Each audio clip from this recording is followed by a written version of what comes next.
Story 1. The shadow in my parents' house happened one summer when I was 17, back when I still lived with my parents in a quiet suburban neighborhood where nothing ever seemed out of place. My parents were extremely routine-oriented, the kind of people who rarely went out, let alone left town together. That's why it felt strange when they suddenly decided to go away for an entire weekend and leave me home alone. I didn't think much of it at the time. Instead, I invited my girlfriend over, excited by the rare freedom of having the house to myself. That night, we went swimming in the heated pool in the backyard. The pool sat directly outside the living room's large bay windows, and because the lights were on inside, we had a clear view into the house. From the water, it looked like a perfectly lit dollhouse, warm, familiar, and safe. That illusion didn't last long. While my girlfriend was talking, I glanced toward the windows and froze.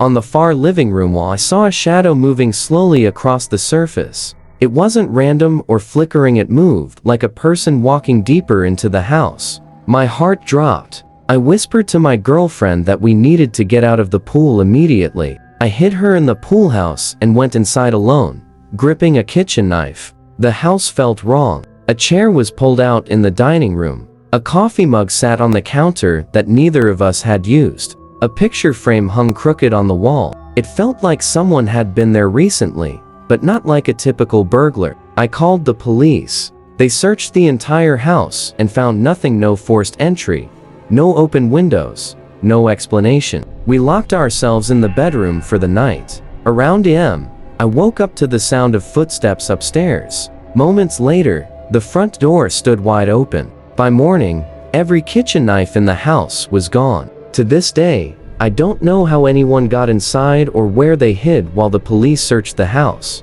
Story 2. The masked men on campus. This happened during my sophomore year of college, during our school's biggest spring festival. The campus was loud, crowded, and full of energy that night. I stayed out late and started walking back to my dorm around 2:30 a.m., not thinking much of it.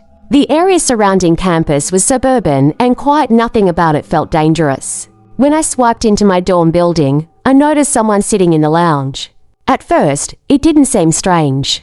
But then I realized the man was wearing a black ski mask. He wasn't on his phone. He wasn't talking. He was just sitting there, motionless. When he suddenly stood up and turned toward me, panic took over. I ran down the hall and locked myself in a bathroom, listening in silence. After several minutes, I carefully stepped back into the hallway. He was still there. This time, his bike was wedged against the exit door, and a chair had been jammed to block it. I pulled out the pepper spray on my keychain and walked past him slowly. He didn't move. He didn't speak. It felt like he wanted me to be scared. Outside, 3 more masked men on bicycles surrounded me. They laughed, yelled, and rode dangerously close. A few of them waved what looked like guns. They never touched me, but they didn't need to. I made it to safety that night, but ever since then, I've never felt comfortable walking alone after dark. Story 3. The man who was let into summers ago.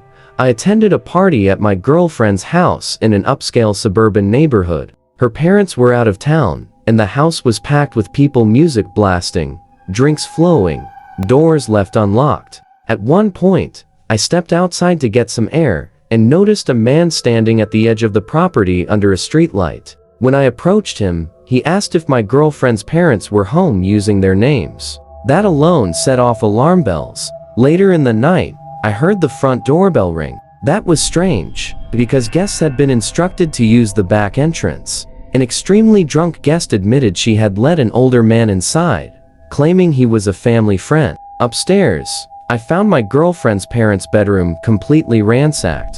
Jewelry boxes were empty. Drawers were pulled open. As I turned to leave, the man tackled me from behind. We struggled briefly before he escaped through an open window and disappeared into the darkness. The police cleared the house and sent everyone home. To this day, I don't know how that man knew the parents weren't home or why he was so confident someone would let him inside. Thanks for watching. For more videos and real stories, please subscribe to the channel.